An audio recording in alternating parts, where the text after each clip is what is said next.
The champagne flute slipped from my fingers, shattering across the marble floor of our Beverly Hills home. My husband, Mark, stood in our bedroom doorway, his phone still glowing in his hand, completely unaware that I'd just seen the confirmation email reflected in the bathroom mirror behind him. Honeymoon suite? The Ocean View Resort. The same room where we'd spent our wedding night 16 years ago. Except the reservation was for next weekend, and I wasn't invited.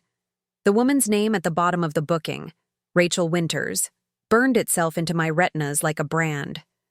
The sound of breaking glass seemed to echo forever in that moment. I watched the champagne, Dom Perignon, the expensive kind Mark insisted we keep for special occasions, spread across the floor like spilled blood.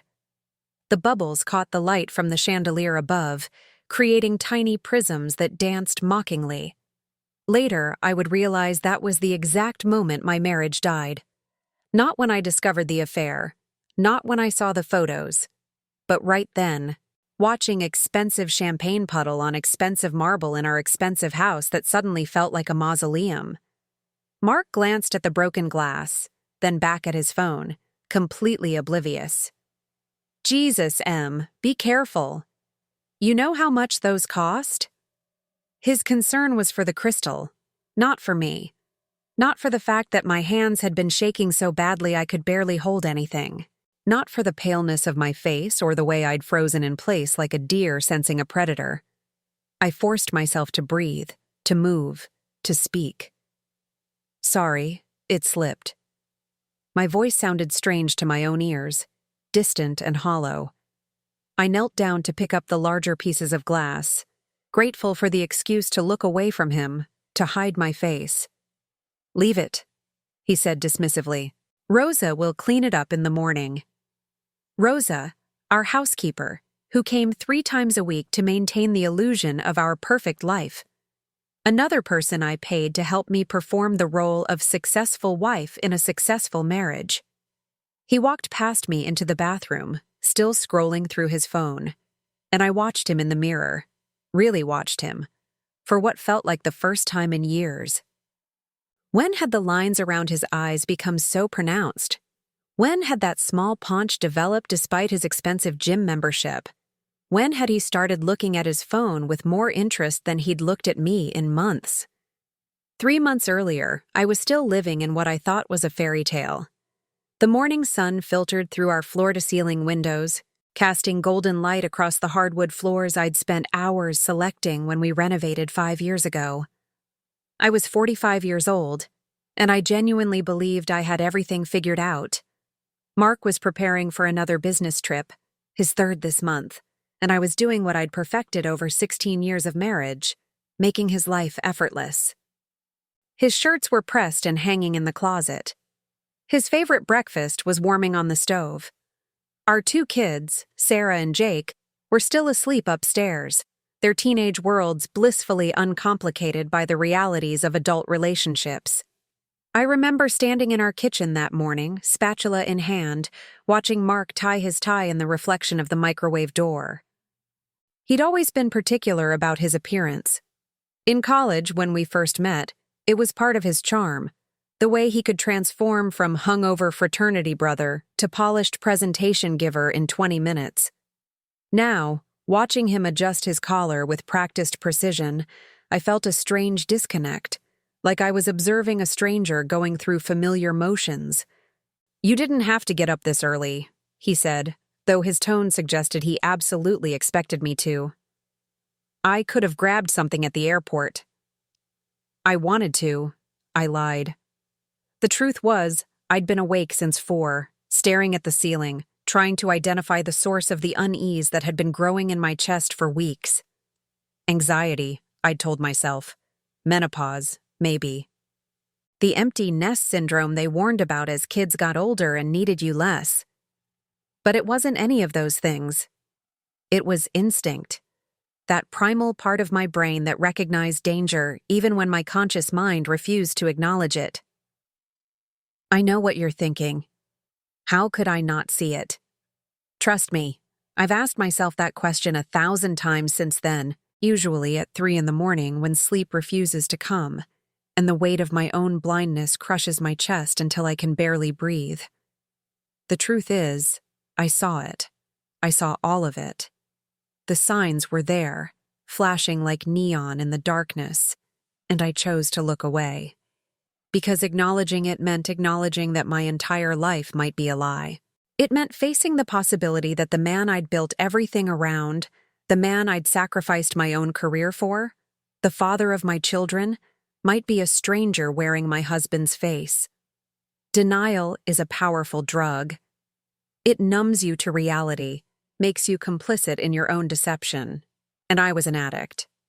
Mark kissed my cheek that morning, the same casual peck he'd given me every day for years. His cologne was different, I noticed.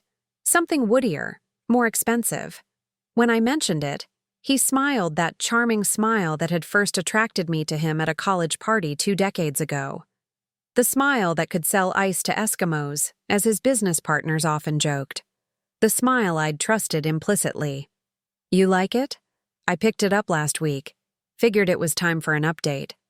He said it casually, but there was something performative about it, like he was testing the story out loud. It's nice, I said, turning back to the stove to flip his eggs. Over easy, exactly how he liked them. The yolks had to be runny but not too runny, the whites fully cooked but not browned. I'd perfected the technique years ago, could do it in my sleep. What's the new cologne called? Something French. I can't remember. He laughed, that easy laugh that usually made me smile. The salesgirl recommended it. Salesgirl, not salesperson. He'd specified the gender, given me just enough detail to make the story believable while leaving out anything that might seem suspicious. I stored that observation away, not knowing yet what it meant, just knowing it meant something. Later that afternoon, while organizing paperwork for our accountant, I found the credit card statement. The charge jumped out at me immediately because Mark always used his business account for work expenses. This was our personal card. The Ocean View Resort, $1,500 for a weekend stay. My first thought was that he'd planned a surprise for our upcoming anniversary. My heart actually fluttered with excitement. Maybe he was finally acknowledging how much I'd sacrificed, how many of my own dreams I'd shelved to support his real estate empire. I held the statement in my hands, sitting at our kitchen island, and I let myself imagine it. A weekend away, just the two of us, walking on the beach where we'd walked as newlyweds. Remembering who we'd been before the responsibilities of career and children had slowly eroded the intimacy we'd once shared. Maybe this was his way of saying he missed me, missed us. The fantasy lasted maybe 3 minutes before reality crept in around the edges. I almost called him right then to thank him, to tell him he didn't need to keep it a secret. Something stopped me. Maybe it was the date on the charge, 3 weeks ago, when he'd supposedly been in San Francisco meeting with investors. Maybe it was the tiny voice in my head that had been whispering warnings I'd been expertly ignoring for months. The late nights, the sudden interest in the gym, the way he'd changed his phone password without explanation. I pulled up the calendar on my phone, scrolling back to 3 weeks prior. There it was, marked in Mark's color-coded system, SF Investor Meeting, Trevor Chen. 2 nights, returning on Sunday. I remember because Sarah had a dance recital that Saturday, and Mark had been apologetic about missing it, promising to make it up to her. But if he'd been in San Francisco for business, why was there a charge for the Ocean View Resort, which was 2 hours south of Los Angeles? The geography didn't make sense, unless he'd come back early and not told me, unless the San Francisco trip was a lie, unless everything was a lie. The kitchen felt smaller suddenly, the walls pressing in. I sat at our custom Italian marble island, the one that had cost more than my first car, and I let myself consider the possibility that my perfect life was built on sand. My phone buzzed with a text from my friend Jessica. Still on for yoga tomorrow? I stared at the message, at the normalcy of it, and felt a hysterical laugh bubble up in my throat. Yoga. As if downward dog and deep breathing could fix the chasm that was opening beneath my feet. I typed back, "Yes, see you then," and set the phone down with hands that had started to tremble. That evening, Mark came home late, as usual. I'd rehearsed my approach all afternoon, determined to be casual, to not sound accusatory. We were having pasta, his favorite, and I'd opened a bottle of wine to keep my hands steady. I'd changed into the dress he used to compliment me on, put on makeup for the first time in days, straightened my hair. Looking back, I realize I was performing femininity, trying to remind him of why he'd chosen me in the first place, as if being attractive enough could prevent betrayal. The pasta was perfectly al dente. The sauce simmered for 2 hours until it was rich and complex. I'd set the table with our good china, lit candles. If someone had photographed our dining room that night, it would have looked like a scene from a magazine spread about successful couples who still made time for romance. "Hey, I saw a charge for the Ocean View Resort on our statement," I said, twirling linguine around my fork with manufactured nonchalance. "Planning something special?" His expression didn't change, not even a flicker. That should have been my second warning sign. Mark was always quick with emotions, wearing them openly. He'd cry at sentimental commercials, laugh loudly at mediocre jokes, get visibly angry when stuck in traffic. This studied blankness was new, practiced. It was the face of someone who'd prepared for this exact question. "Oh, that's for a client meeting," he said smoothly, reaching for the wine. "You know how it is. Trevor Chen wants to invest in the Newport development, but he's old school. Prefers face-to-face meetings in neutral territory. The resort has excellent private conference rooms." He took a sip of wine, watching me over the rim of the glass, testing whether I'd accept the explanation or push back. I could feel the weight of the moment, the fork in the road where I could either demand the truth or accept the comfortable lie. The lie was perfect, just plausible enough, just boring enough. Trevor Chen was real, a frequent business associate whose name Mark dropped often. The Newport development was a legitimate project. The detail about old-school face-to-face meetings added authenticity, and the mention of conference rooms, practical and unsexy, deflected any romantic connotations. I wanted to believe him so badly that I could feel my brain actively choosing to accept it, pushing down the screaming instinct that something was catastrophically wrong. "That makes sense," I heard myself say. "How is the Newport project going?" And just like that, we moved on. Mark launched into a detailed explanation of permits and zoning laws, and I nodded and asked appropriate questions. And we finished our perfect pasta dinner like the perfect couple we were pretending to be. That night, lying in bed next to him, I stared at the ceiling and wondered if I was losing my mind. Everything he'd said made sense, but nothing about it felt true. A week later, I found the earring in his car. I'd borrowed his Mercedes to take Sarah to soccer practice because my SUV was in the shop. It was a delicate thing, rose gold with a small diamond, tucked between the passenger seat and the console. Not mine. I wore simple studs, always had. This was expensive, feminine, deliberately chosen by someone with taste and money to spend. I held it in my palm, staring at it like an artifact from an alien civilization. The diamond caught the sunlight streaming through the windshield, sending rainbow refractions across the leather interior. It was beautiful, elegant, the kind of thing a man might buy for a woman he was trying to impress. My hands were shaking when I showed it to Mark that night. The tremor in my fingers felt like betrayal, as if my body was admitting weakness before my mind caught up. I'd waited until after dinner, after the kids had gone upstairs to do homework, after we'd settled into our evening routine of him checking emails while I loaded the dishwasher. "I found this in your car," I said, holding out my palm like an offering. He glanced at it, then back at his laptop. "That's Rachel's," he said, not even pausing his scrolling through emails. "You remember, she's that client whose car broke down near the office last week. I gave her a ride home. She must have dropped it." Rachel. The name landed in my consciousness like a stone in still water, sending ripples through everything I thought I knew. He said it so easily, so familiarly. Not one of my clients, or a woman from work. Just Rachel, as if I should know who she was. As if her presence in his car and his life was completely natural. But I didn't remember him mentioning her. I didn't remember any story about a car breaking down, about giving someone a ride. If it had happened, wouldn't he have mentioned it? Wouldn't he have come home with an anecdote about playing hero to a stranded colleague?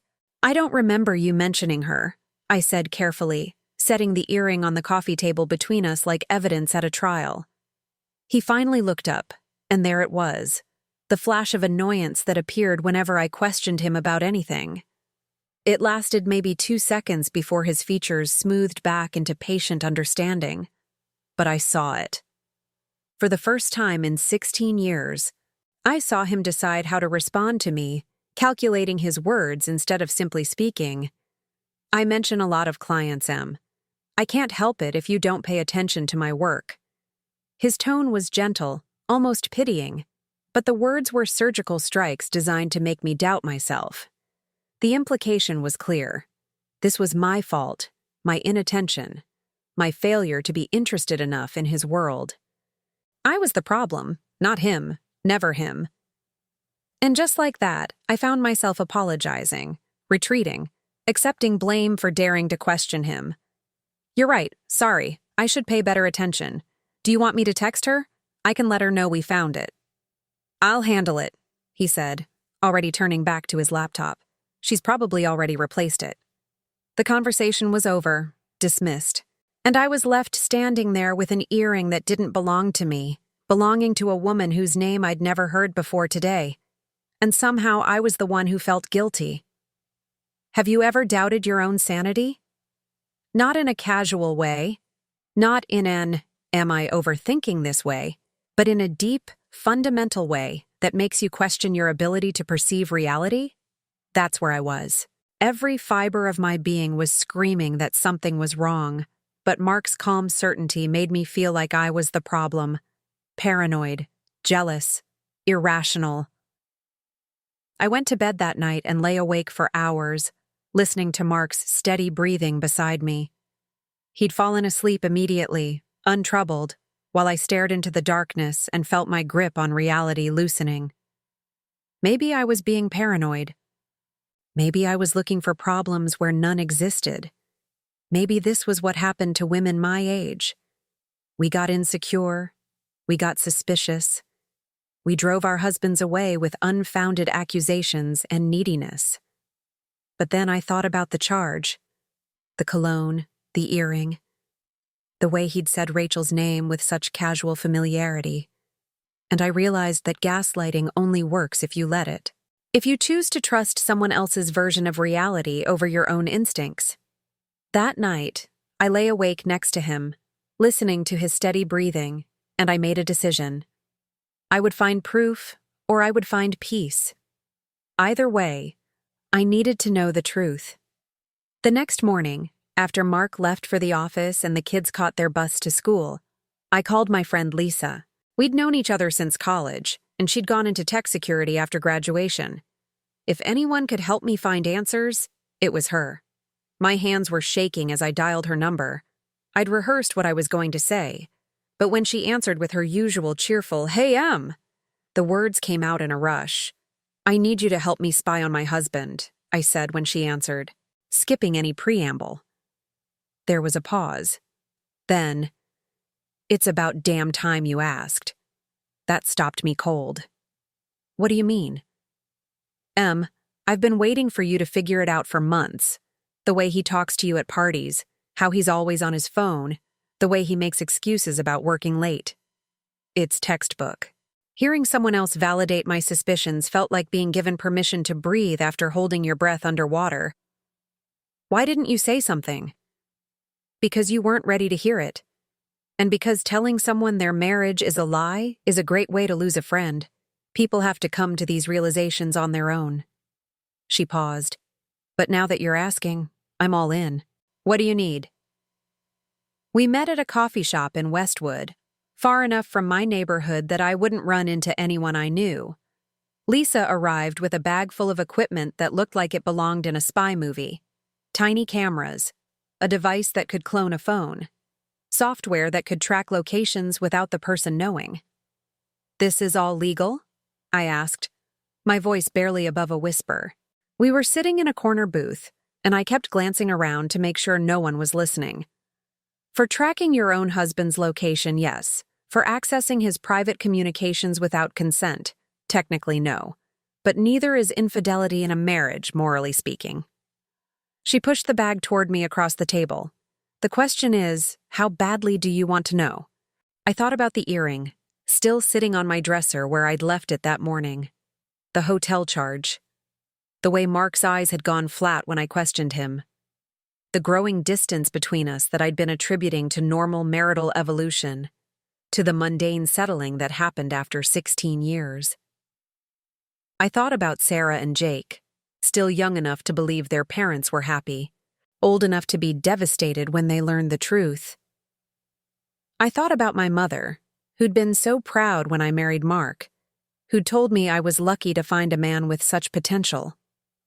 I thought about all the dinner parties where I'd played the role of supportive wife, all the times I'd introduced him as my brilliant husband, all the years I'd built my identity around being Mrs. Mark Chen. "I need to know everything," I said. Lisa spent 3 hours teaching me how to install tracking software on Mark's phone.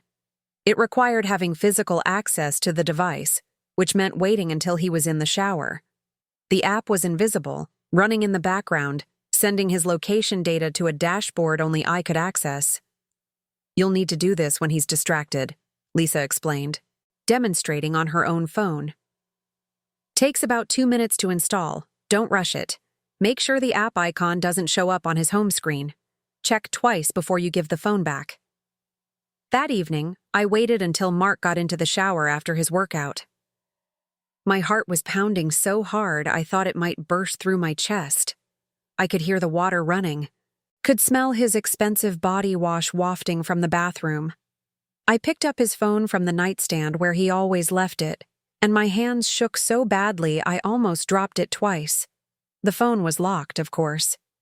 He'd changed his password 3 months ago, claiming it was for security after a data breach at his company. But I knew his patterns, knew how his mind worked. I tried our anniversary date. Wrong. I tried Sarah's birthday. Wrong. Then I tried Jake's birthday with Rachel's name. Jake 0507 Rachel. It unlocked. The confirmation hit me like a physical blow. He'd put her name in his password. The password that protected everything in his digital life now included another woman's name combined with our son's birthday.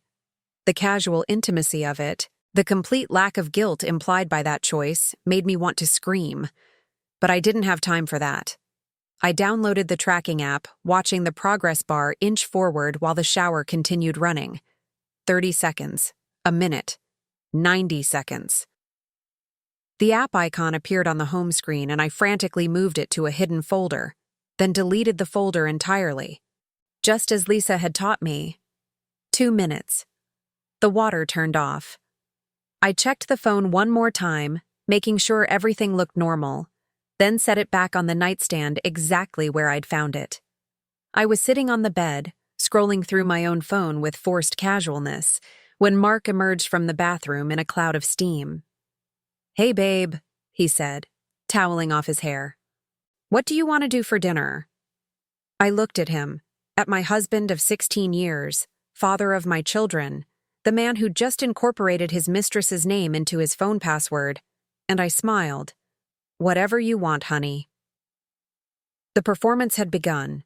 For 2 weeks, I watched him move through Los Angeles like I was some kind of deity observing an ant farm. Most of his days were exactly what he claimed: office, site visits, client meetings. But Tuesdays and Thursdays showed a pattern. From 2 to 5 in the afternoon, his location marker would park at an address in Manhattan Beach. Not his office, not a construction site, an apartment building. I drove past it one Thursday, my heart hammering so hard I could feel it in my throat. It was one of those new luxury developments, all glass and steel and ocean views. The kind of place that started at $7,000 a month. I sat in my car across the street for an hour, watching the entrance, and when Mark finally emerged, he wasn't alone. She was younger than me, maybe 35. Blonde hair that caught the sunlight, athletic build wrapped in yoga pants and a designer tank top. The kind of woman who looked like she'd just come from a workout, but somehow still looked perfect. She walked him to his car, rose up on her toes to kiss him goodbye. Not a peck. A real kiss, the kind that spoke of familiarity and passion and things I hadn't experienced with my husband in years. They stood there in broad daylight, in a public parking lot, kissing like they had nothing to hide. Like I didn't exist. Like our children didn't exist. Like 16 years of marriage could be erased by afternoon sunlight and athletic blonde hair. I watched them, and something inside me calcified. The hurt was there, burning in my chest like acid, but beneath it was something harder, colder. Rage. Not the hot explosive kind, but the slow-burning variety that could power me through whatever came next. She pulled away from him, laughing at something he said, and I saw his face in profile. He looked happy. Genuinely, openly happy in a way I hadn't seen in years. The realization was almost worse than the kiss. He wasn't just cheating, he was happy doing it. I didn't confront him that night. I played the perfect wife, asked about his day, listened to his lies about a difficult property negotiation that had kept him late.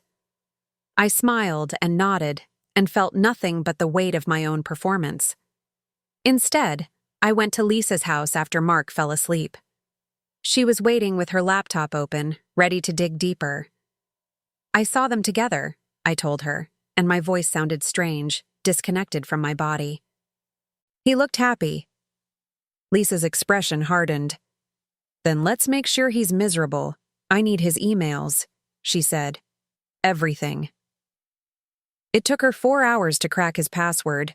Mark had always been predictable. He used variations of our wedding date for everything. This was no different, and once we were in, it was like opening Pandora's box. Rachel Winters wasn't just a client. She was his business partner in a property development deal he'd never mentioned to me. She was also, according to the increasingly intimate emails going back 8 months, his lover. The messages were explicit, detailed, discussing not just their affair, but their plans for the future. Plans that didn't include me. I read them all, sitting at Lisa's kitchen table at 2 a.m, drinking coffee that had gone cold hours ago. Each email was a small betrayal, but together they formed a narrative that was devastating in its completeness. "Can't wait to see you Tuesday," he'd written 3 weeks ago. "I've missed your body against mine." "Last night with M was unbearable," said another. She asked about the hotel charge and I had to lie straight to her face. "I hate this double life, but I can't give you up." "When we're finally together properly," he'd written just last week, "I'm going to take you to Paris like I always promised. We'll do it right, not like the budget trip I did for my honeymoon." Budget trip. He called our honeymoon, which I'd thought was magical, a budget trip, as if those memories meant so little to him that they could be reduced to a financial transaction he was embarrassed about. There were photos, dozens of them. Mark and Rachel on the beach. Mark and Rachel at restaurants I'd been asking him to take me to for years. Mark and Rachel in bed, their bodies tangled in sheets I didn't recognize. Each image was a knife. But I forced myself to look at all of them. I needed the pain. I needed to kill every last bit of hope, every impulse to make excuses for him, every instinct to blame myself. "There's more," Lisa said quietly, pulling up a folder labeled Hawaii Trip. The photos were from 3 months ago. Mark had told me it was a solo business trip, that he needed to scout properties on the Big Island. But there he was, holding Rachel's hand as they walked through a rainforest, kissing her on a beach at sunset, feeding her pineapple at what looked like a very romantic dinner. And then I saw it. The photo that made everything else look like a warm-up. They were standing in front of a hotel, and I recognized it immediately because I'd stood in that exact spot 16 years ago. The Ocean View Resort, our honeymoon hotel, the place where we'd promised to love each other forever, where we'd started our life together with such naive optimism.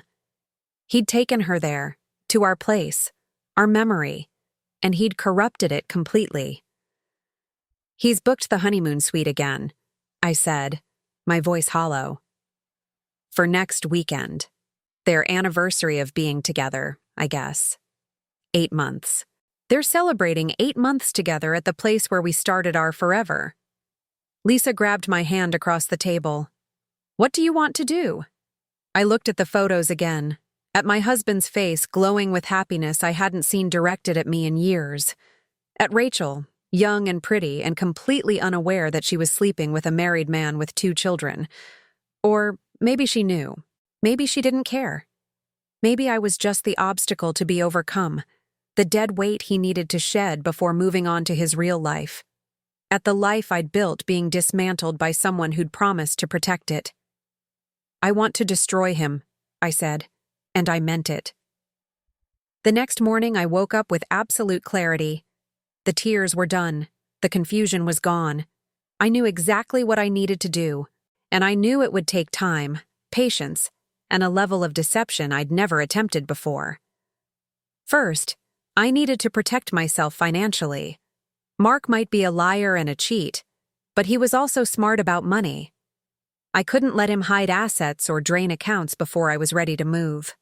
I made an appointment with a divorce attorney, Diane Martinez, who came highly recommended by another friend who'd gone through a brutal separation. I told no one else where I was going, claiming I had a spa day when I left the house that Tuesday morning. Diane's office was in Century City, all glass and chrome and expensive art. She was in her 50s, impeccably dressed in a power suit that probably cost more than my car payment, with eyes that had seen every variation of human betrayal. Her handshake was firm, her expression sympathetic, but not pitying. "Tell me everything," she said, and I did. I spent 2 hours in that office, laying out the whole sordid story. The hotel charge, the earring, the tracking software, the emails and photos. Diane took notes on a legal pad, occasionally asking clarifying questions, her expression never changing from professional concern. When I finished, she sat back in her leather chair and steepled her fingers. "This is good," she said. "Really good, from a legal standpoint.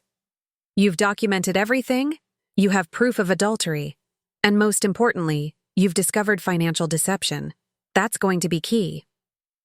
Financial deception. The secret development deal with Rachel. The hidden account. These suggest he's been planning his exit strategy for months, possibly longer. In California, that's marital misconduct. It'll give us leverage. 2 hours later, I walked out with a strategy. Diane had connections with forensic accountants who could track every penny Mark had ever earned or hidden. She had investigators who could document his affair in ways that would hold up in court. And she had a plan for how to file for divorce in a way that would give me maximum leverage. "The key," she said as I was leaving, "is that he can't know you know. Not yet.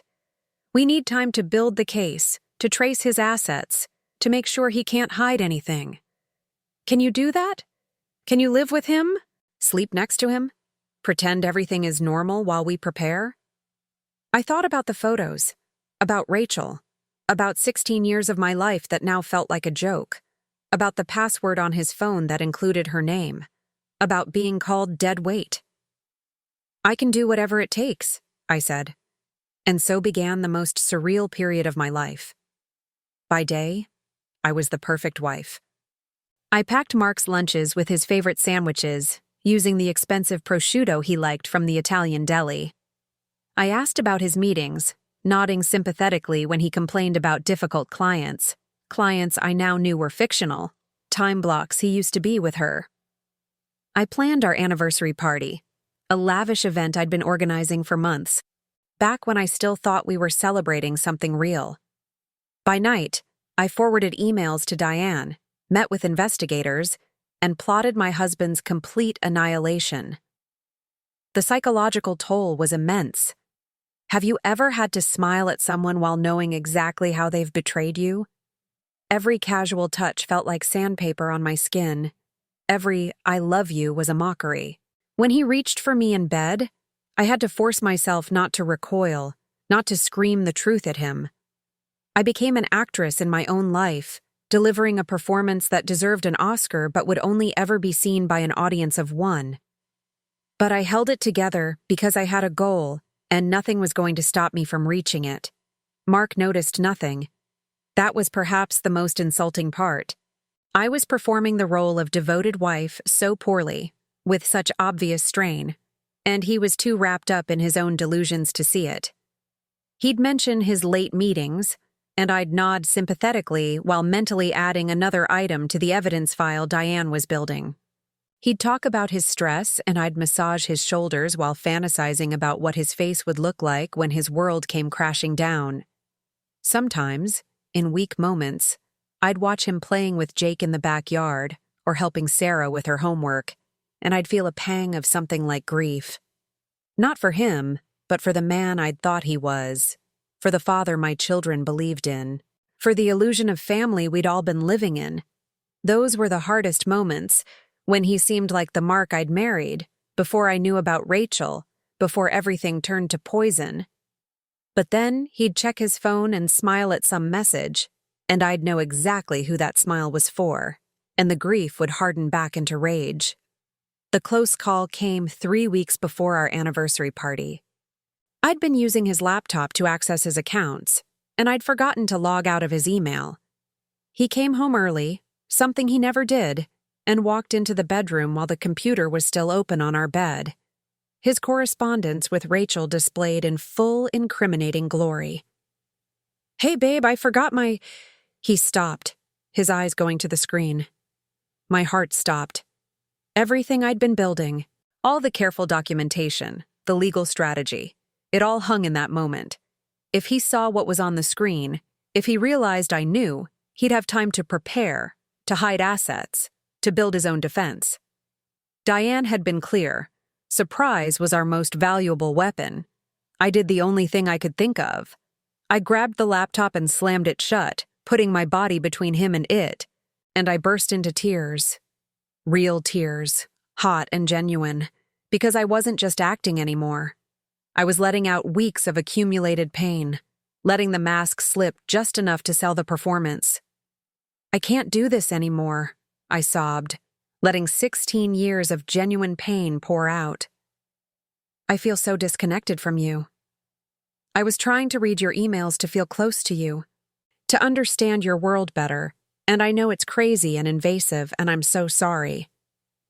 It was a risk, a huge one, but I'd gambled on Mark's ego, on his belief in his own superiority, his certainty that I was too naive, too trusting, too devoted to ever truly suspect him. The gamble paid off. His face softened immediately. He pulled me into his arms, murmuring reassurances, telling me I was being silly, that he loved me, that everything was fine. He didn't even ask to see the screen. He was so certain of his deception that it never occurred to him I might have found the truth. "You're just stressed about the party," he said, stroking my hair like I was a child who'd woken from a nightmare. "It's going to be beautiful. Everyone's going to see what an amazing wife you are." I let him hold me, let him comfort me, and I felt absolutely nothing except the cold satisfaction of knowing my performance had worked. That night, he made love to me for the first time in months, and I lay there beneath him, eyes open in the darkness, and felt absolutely nothing. The woman he was touching didn't exist anymore. She died the moment I saw those photos, and in her place was someone harder, someone capable of playing whatever role necessary to achieve her goals. Afterward, as he fell asleep beside me, I stared at the ceiling and wondered if this was what sociopaths felt like.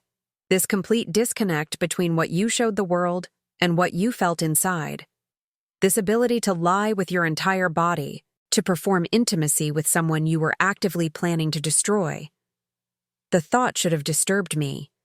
Instead, it felt like power.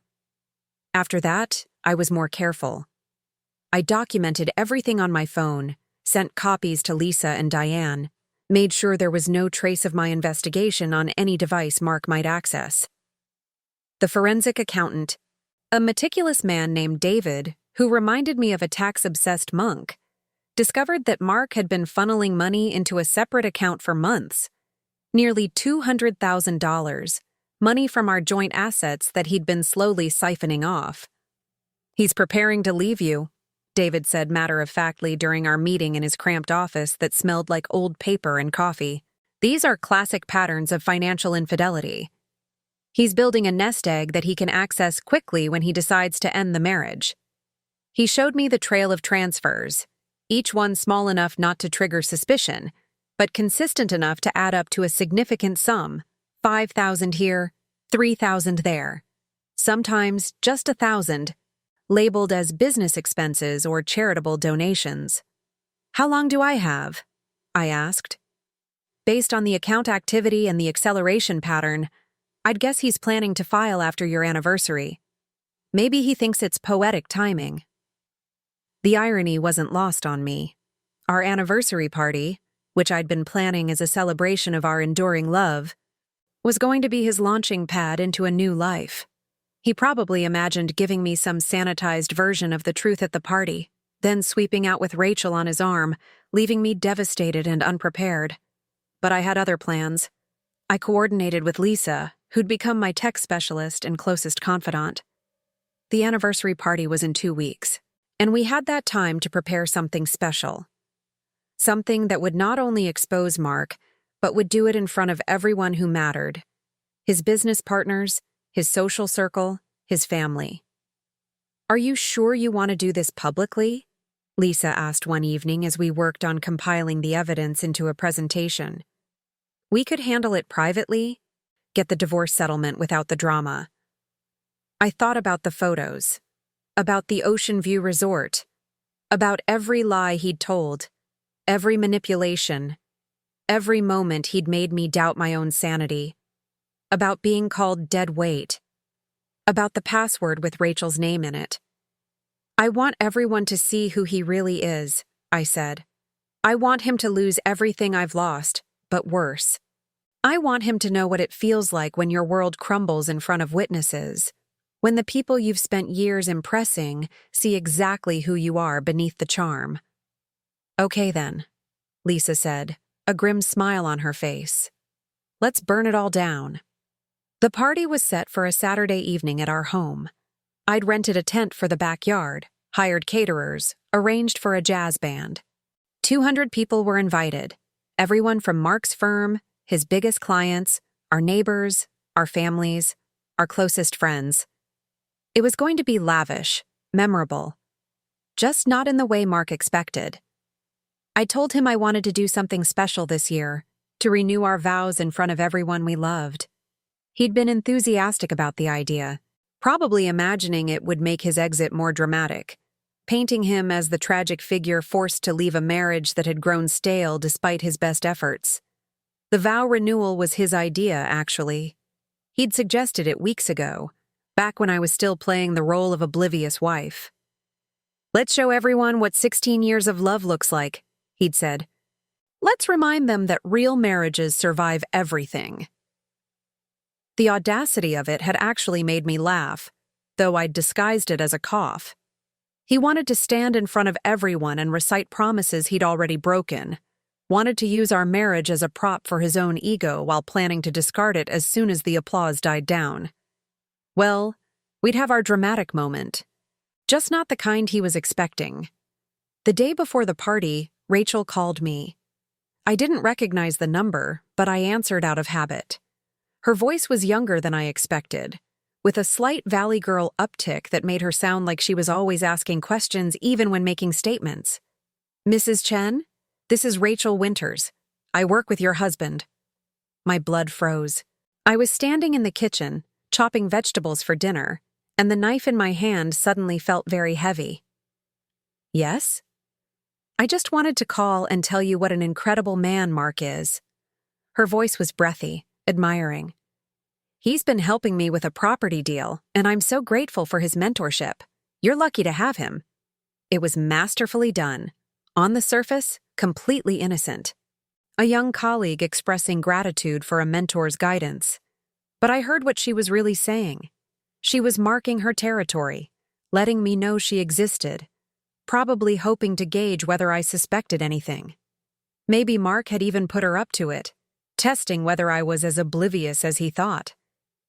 Or maybe, and this thought was worse, she was genuinely thanking me.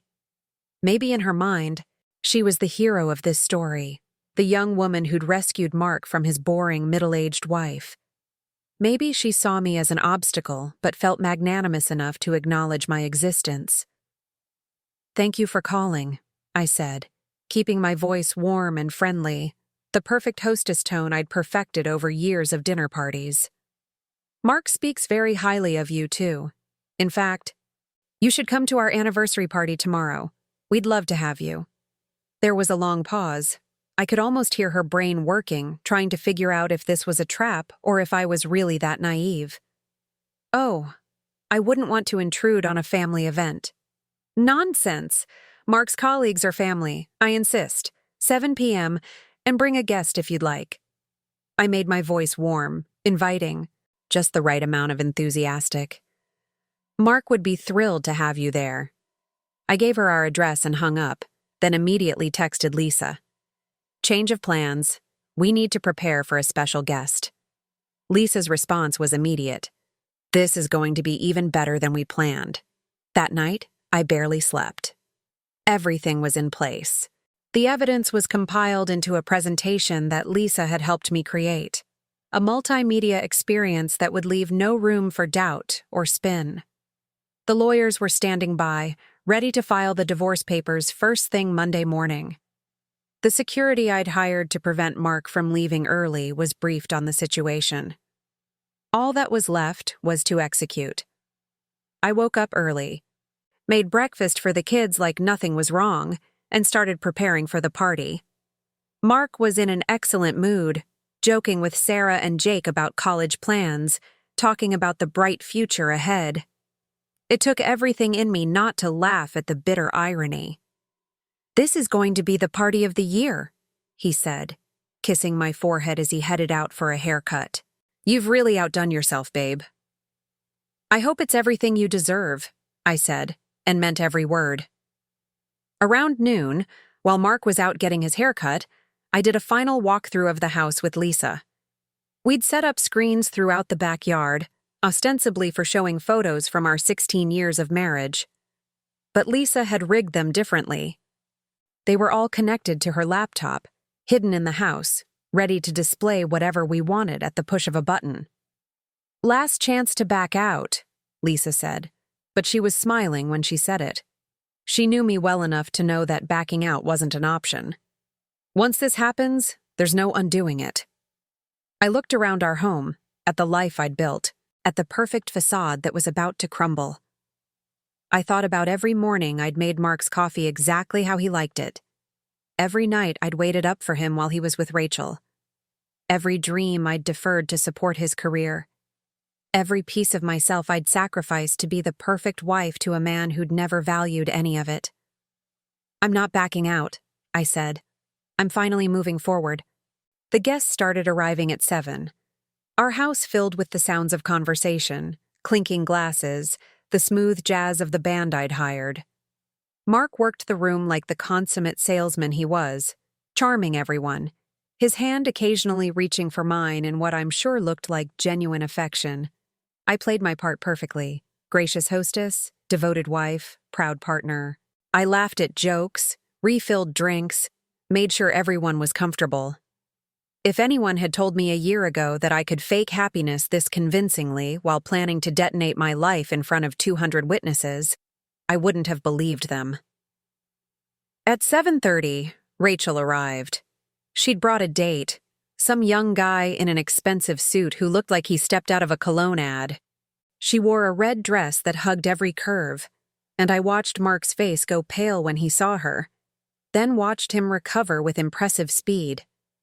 She caught his eye across the patio and gave him a small, intimate smile that said everything about their relationship. I approached her with a champagne flute, forcing my smile to stay bright and welcoming. "Rachel, I'm so glad you could make it. Please, make yourself comfortable. The real celebration starts in about 30 minutes.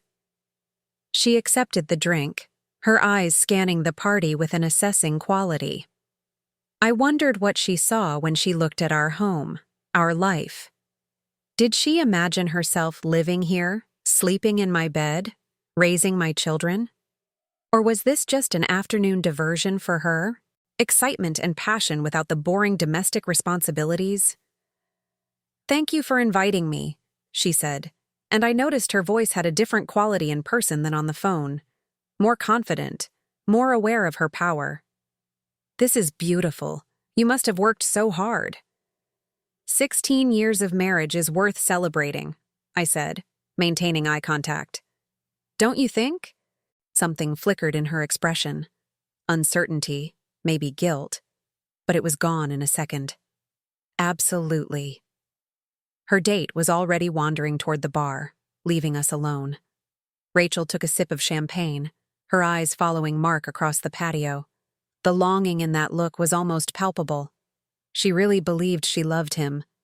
Or maybe she loved the idea of him, successful, charming, married to someone else, which made him a challenge worth conquering. "Mark speaks very highly of you," I said conversationally. "You must be very talented at what you do." "He's been an amazing mentor," she said, and I wondered if she could hear how hollow that word sounded. Mentor. As if mentors took their protégés to honeymoon suites and sent them explicit photos. "I'm sure he has," I said. "My husband is very good at teaching people what he knows." At 8 o'clock, I clinked my glass and asked for everyone's attention. The crowd quieted, turning toward the small stage we'd set up by the pool. Mark joined me, his arm around my waist, his smile bright and completely fake if you knew what to look for. I could feel the tension in his body, the awareness that Rachel was in the crowd and could expose everything with one wrong word. But he trusted his charm, trusted his ability to control the narrative. That had always been his greatest weakness, the unshakable belief in his own superiority. I looked out at 200 faces, people who'd been part of our life for years, who thought they knew us, who believed in the fairy tale we'd been performing. I saw our families, my mother, his parents, our siblings. I saw our children, Sarah and Jake, standing with their friends near the back, proud of their parents who were about to renew their vows. I saw Mark's business partners, his clients, the social circle we'd cultivated over years of careful networking. And I saw Rachel, standing near the back with her forgotten date, watching Mark with eyes that thought they saw a future. "Thank you all for coming tonight," I began, my voice steady despite the adrenaline flooding my system. 16 years ago, Mark and I got married at the Ocean View Resort. It was the happiest day of my life. I thought I'd found my partner, my best friend, the person I'd spend the rest of my life building something beautiful with. I felt Mark relax next to me, probably thinking this was going to be a standard anniversary speech followed by some sentimental vow renewal that would make everyone cry and cement his image as a devoted husband.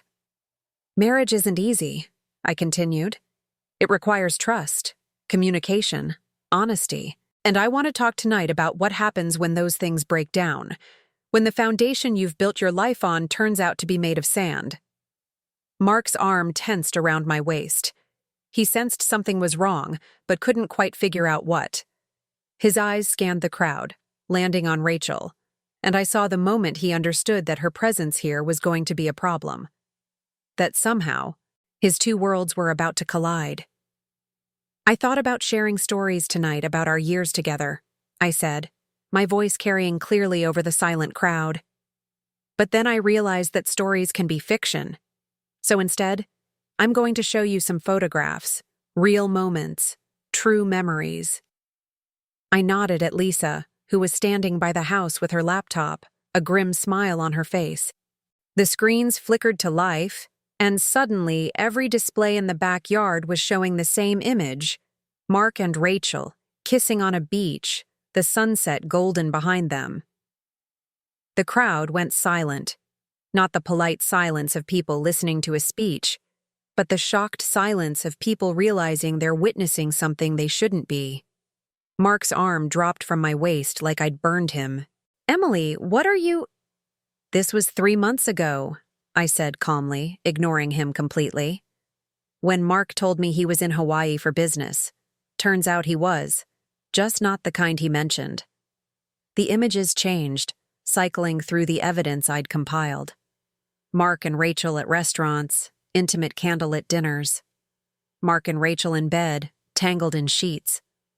Mark and Rachel at the Ocean View Resort, standing in front of the honeymoon suite, recreating the exact pose from our wedding photos 16 years earlier. Gasps rippled through the crowd. Someone's drink hit the ground. I heard Sarah's voice, young and breaking. "Mom!" But I couldn't stop now, wouldn't stop. "You took her to our place," I said, finally looking at Mark. His face had gone from pale to crimson, a vein throbbing in his temple. Sweat was beading on his forehead despite the cool evening air. "You took her to the place where we promised to love each other forever, and you corrupted it. You erased me." The screen shifted to show something else. Bank statements, highlighted in yellow, showing the $200,000 he'd moved into the secret account. Property documents showing the development deal he'd entered into with Rachel without ever mentioning it to his wife. Email chains discussing how to hide assets, how to minimize my settlement, how to make the divorce as financially advantageous for him as possible. People were gasping now, conversations erupting in shocked whispers. I saw Mark's business partners staring at the screens, then at him, their expressions morphing from confusion to anger. Money being hidden meant potential fraud, potential liability for the firm. This wasn't just marital problems anymore. This was a business disaster. 8 months, I said, my voice carrying over the murmur. That's how long this has been going on. 8 months of lies. 8 months of coming home to your children and your wife after being with her. 8 months of making me feel crazy for suspecting, for questioning, for trusting my instincts. I turned to address the crowd directly, ignoring Mark completely, denying him even the acknowledgement of eye contact. I share this with you all because I want you to know who you're doing business with. I want you to understand what kind of man hides assets from his wife, lies to his partners, and corrupts every relationship he has for his own benefit. This is the man you trust with your investments? With your money? With your future? Mark finally found his voice. Emily, stop this. This is insane. We can talk about this privately. I tried talking privately, I said, cutting him off. Remember, when I asked about the hotel charge? When I showed you the earring? You gaslit me. You made me doubt my own sanity. So no, we're not talking privately. We're talking here, in front of everyone who needs to know the truth. I looked at Rachel, who stood frozen near the back, her date having stepped away from her like she was radioactive. Her face was white, her champagne flute hanging forgotten in her hand. Did he tell you he was leaving me? Did he promise you a future together? Because according to his attorney, yes. Mark, I found the correspondence with your lawyer. You were planning to file for divorce next week. Right after our anniversary. How poetic. The screens changed again, showing the email exchange between Mark and his attorney, discussing divorce strategy, discussing how to paint me as unstable, discussing how to minimize his financial obligations while maximizing his asset retention. Mark's business partner, Trevor Chen, pushed through the crowd, his face flushed with anger. Mark, is this true? Have you been hiding assets? Moving company money? Because if you have, that's fraud. That implicates the entire firm. I can explain, Mark started, but Trevor cut him off with a sharp gesture. You need to leave. Now. Don't come to the office Monday. We'll be contacting our attorneys first thing in the morning. I watched as Mark's world collapsed around him in real time, his business relationships shattering, his social standing evaporating, his family. His mother stood near the house, tears streaming down her face, looking at her son like she didn't recognize him. His father's expression was harder to read, a mixture of disappointment and resigned understanding, as if he'd suspected something like this was always possible. "I have one more thing to show you all," I said, as the screens displayed the final piece of evidence. A video of Mark and Rachel, filmed just 2 days ago by the private investigator I'd hired. They were at her apartment, sitting on her balcony with wine glasses in hand, and the audio was clear as Mark talked about his plans. His voice echoed through the speakers, intimate and revealing. "Once I'm free of Emily, we can finally be together properly. She's been dead weight for years, honestly. Just maintaining the house, raising the kids, the house, the cars, everything. I earned it. She just kept the home fires burning while I actually built something. Dead weight. That's what 16 years of partnership, of raising his children, of supporting his career, of sacrificing my own ambitions meant to him. Dead weight." The video continued. "You're everything she's not, Rach. Young, ambitious, exciting. She stopped trying years ago." The video ended. The silence was deafening, broken only by someone's quiet crying. Then Sarah's voice cut through it, young and broken, destroying the last of Mark's composure. "Dad? How could you?" Mark looked at our daughter, 16 years old and realizing her father wasn't who she thought he was. And I saw something crack in his expression. Maybe guilt. Maybe just the understanding that this couldn't be fixed with charm and lies and expensive gifts. "Sarah, honey, it's not what it looks like. It's exactly what it looks like," I said quietly. "And you need to leave. Now. Take whatever you can carry. Everything else stays until the lawyers sort it out." He turned to me, and for a moment I saw the man I'd married. Young, hopeful, full of promises about the life we'd build together. Then, that image dissolved like smoke, revealing what he'd become. Or maybe what he'd always been, and I'd just been too naive, too in love, too invested in the fairy tale to see it. "You're making a huge mistake," he said, his voice low and threatening. "You'll never survive without me. You have no idea how to manage money, how to live independently, how to function in the real world. You need me, Emily. You've always needed me." The attempt at manipulation was almost funny now that I could see it clearly. The same tactics he'd been using for years, trying to make me doubt myself, trying to make me feel small and incapable. I smiled, and it felt good to let him see the steel beneath the soft facade I'd worn for so long. I survived 16 years of being married to a liar and a cheat. I think I'll manage just fine on my own. Security stepped forward, 2 large men I'd hired for exactly this purpose. Mark looked at them, at the crowd watching his humiliation, at Rachel who was being escorted out by her embarrassed date, and whatever fight he had left drained away. His shoulders sagged, and he looked suddenly old, diminished, a man who'd bet everything on charm and discovered too late that it had limits. He left, walked out of his own house, his own party, his own life, while 200 people watched in silence. The guests started leaving shortly after, most avoiding eye contact, some offering quiet words of support. A few women squeezed my hand as they passed, their eyes conveying understanding and solidarity. Mark's mother approached me, tears still streaming down her face. "I'm sorry," she said quietly. "I raised him better than this." "You raised him fine," I said, meaning it. "What he became was his choice, not yours." Sarah and Jake went to their rooms, and I knew I'd need to have difficult conversations with them later, to help them process their father's betrayal, to help them understand that his failures weren't their fault and weren't a reflection of his love for them, whatever form that love took. But for now, in the emptying backyard with Lisa helping me take down decorations and the catering staff quietly packing up untouched food, I felt something I hadn't felt in months. Peace. The legal aftermath was brutal, but satisfying. Mark tried to fight the divorce, tried to claim I'd violated his privacy, tried to paint himself as the victim of a vindictive spouse who'd humiliated him publicly to get revenge.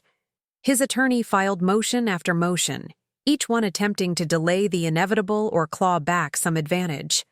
But the evidence was overwhelming, and California is a no-fault state anyway. It didn't matter why our marriage ended, only how to divide the assets fairly. And fair, in this case, meant acknowledging that Mark had been hiding money and preparing to leave me with as little as possible. Diane was magnificent. She tore through Mark's financial deceptions like a shark through a school of fish, finding accounts even David the forensic accountant had missed. Every hidden penny was discovered, documented, and added to the settlement calculation. Every asset was valued and divided. The house, which Mark had assumed he'd keep, was awarded to me along with primary custody of Sarah and Jake. Mark got visitation rights and a hefty child support obligation that made him audibly gasp in court. The development deal with Rachel fell apart when Trevor and the other partners at the firm did their due diligence and discovered that Mark had been using company resources for personal business. He was fired immediately, sued for breach of contract, and forced to repay nearly $500,000 to the firm. His professional reputation was destroyed. Word spread fast in Los Angeles real estate circles, and Mark Chen became known as the man who'd hidden money from his partners and screwed over his wife. Trust is everything in business, and Mark had proven himself untrustworthy on every level. Rachel, for her part, disappeared from Los Angeles entirely. I heard through the grapevine that she'd moved to Seattle, her reputation in the LA real estate world completely destroyed by association. I felt bad for her for about 5 seconds, then remembered that she'd known Mark was married and hadn't cared. She'd made her choices, just like Mark had made his. Some lessons come with consequences. Mark tried to contact me several times in the weeks after the party.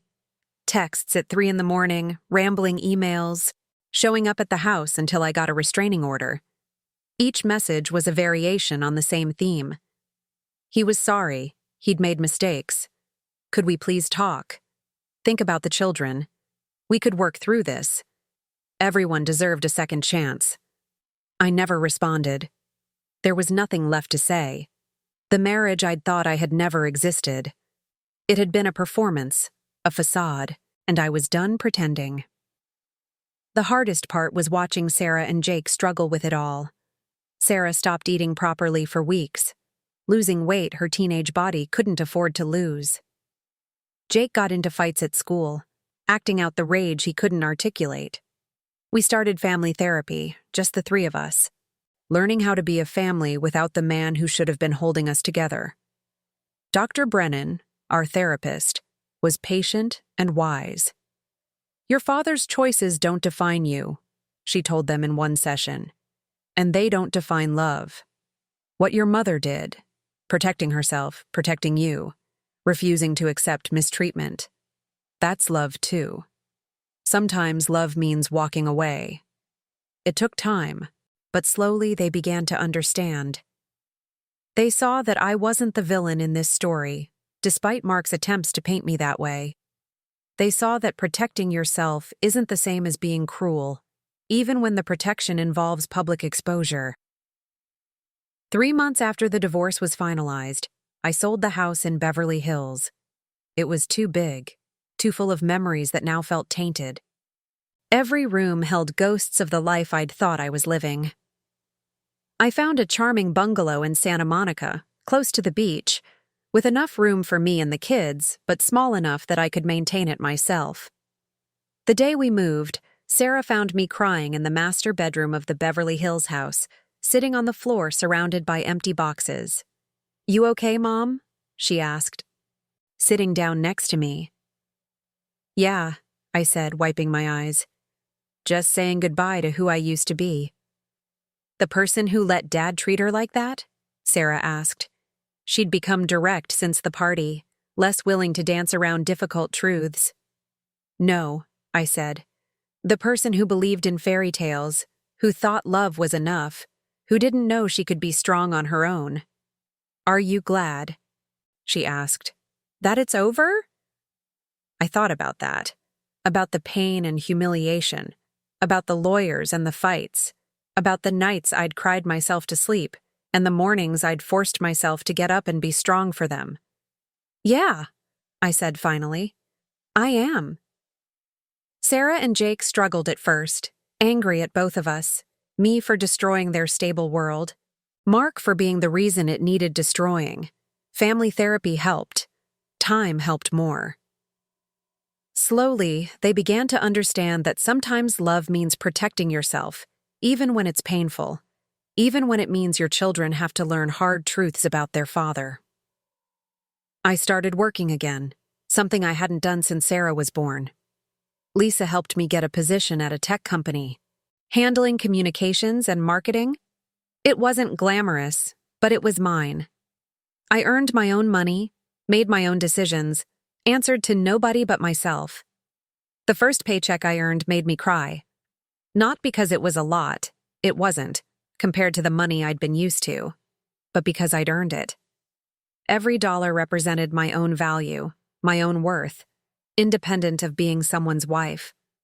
On the 1-year anniversary of the party, I drove to the Ocean View Resort. I'd booked the honeymoon suite, the same room where my marriage had both begun and ended. But this time, I was alone.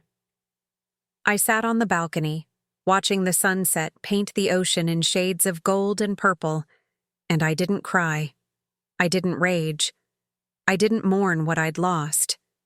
Instead, I celebrated what I'd gained.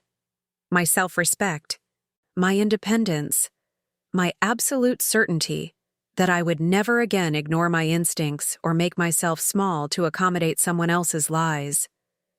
A betrayal this deep doesn't heal. It scars over.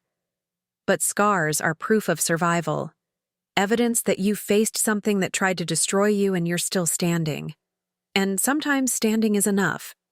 I posted my story online, partly as therapy, partly as a warning to other women who might be ignoring their own red flags. The response was overwhelming. Thousands of comments from women who'd experienced similar betrayals, who felt validated by seeing their pain reflected in my story. Hundreds of messages thanking me for speaking up, for showing that it's possible to survive this kind of devastation and come out stronger. Some people criticized me for the public exposure. "You should have handled it privately," they said. "You humiliated him for revenge." And maybe they were right. Maybe there was a part of me that wanted revenge, that wanted Mark to feel even a fraction of the pain he'd caused me. But mostly, I wanted the truth to be visible. I wanted his business partners to know who they were working with. I wanted Rachel to understand the consequences of her choices. I wanted Sarah and Jake to see that their mother wasn't weak, wasn't a victim, wasn't someone who would quietly accept mistreatment for the sake of appearances. And I wanted other women who were ignoring their instincts like I had, to see what the end of that road looked like, to see that the warning signs don't go away, they escalate. That trust without verification is naivety. That sometimes the person sleeping next to you is a stranger wearing a familiar face. Clara's Wisdom segment. If you're reading this and something in my story resonated with you, pay attention to that feeling. Betrayal in relationships, especially involving financial deception, often follows predictable patterns. Sudden changes in routine, unexplained expenses, password changes, and increased emotional distance are classic warning signs.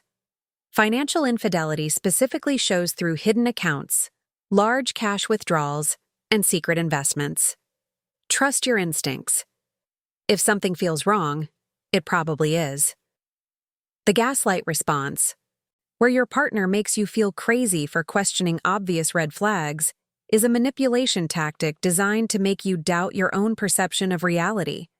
Protect yourself early, maintain your own accounts, stay informed about joint finances, and build a support system you can trust. Remember that leaving isn't failure.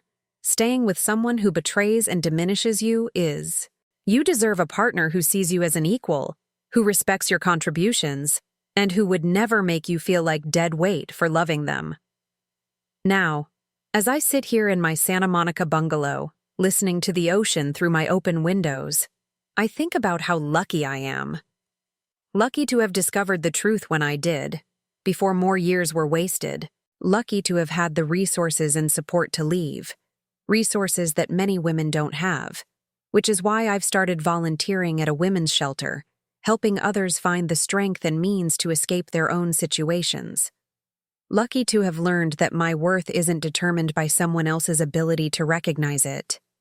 Mark still lives in Los Angeles, working at a smaller real estate firm for a fraction of his previous income. The scandal never quite died down, and his name remains tainted in the industry. He sees the kids every other weekend when he remembers to show up, which is less often than the custody agreement mandates. They're polite to him but distant, the easy warmth they once shared replaced with cautious civility. He lost their respect, and no amount of apologies or expensive guilt gifts can earn it back. I run into him occasionally at school events or drop-offs. He always looks smaller somehow, diminished. The confidence that used to define him has been replaced with something that looks like shame, though I suspect it's more regret at getting caught than genuine remorse. Sometimes he tries to make small talk, to reminisce about the good times we had before everything fell apart. I respond with pleasant neutrality, the same tone I'd use with a stranger in an elevator, because that's what he is now. A stranger who used to know me, a ghost of a life I no longer live, and I'm okay with that. More than okay. Last week, Sarah came home with news. She'd been accepted to Berkeley, her first-choice school, with a full scholarship. As we celebrated with takeout pizza in our little bungalow, so different from the Beverly Hills mansion but infinitely more comfortable, she said something that made everything worthwhile. "I'm glad you showed me what it looks like to stand up for yourself, Mom. Even when it's hard, even when people judge you for it, you taught me that my happiness matters." Jake, now 17 and towering over both of us, nodded in agreement. "You're a badass, Mom." I laughed, but inside I felt something settle into place. The choice to expose Mark hadn't just been about revenge or justice or truth. It had been about showing my children that there are consequences for betrayal, that love doesn't mean accepting mistreatment, that sometimes the most loving thing you can do is walk away. I want to leave you with a question, wherever you're listening from. Whether you're in New York or Chicago, Denver or Miami, sitting in traffic or folding laundry or going for a run. If you're in a relationship, ask yourself, am I choosing this person every day, or am I just going through the motions? Am I living authentically, or am I performing a role? Because life is too short to spend it pretending, to sacrifice your truth for someone else's comfort. If my story resonated with you, leave a comment below. Tell me where you're from, what time you're listening. Hit that like button if you believe in standing up for yourself. And subscribe, because I've got more stories to share about survival, resilience, and the unexpected strength we find when life forces us to dig deep. What would you have done in my situation? Would you have exposed him publicly or handled it privately? I genuinely want to know. Your perspective matters, and if you're going through something similar right now, know that you're not alone. Know that the pain you're feeling is valid. Know that whatever you decide, to stay, to leave, to fight, to walk away, your choice deserves respect. Until next time, protect your heart, but don't close it. Trust, but verify. Love boldly, but love yourself first. Take care of yourself out there, and remember, you're stronger than you think. You're stronger than anyone who tries to diminish you believes. And that strength, once you find it, becomes unbreakable. From Santa Monica, with the sound of waves in my ears and the taste of hard-won freedom on my tongue, this is my story. This is my truth, and I'm no longer afraid to tell it.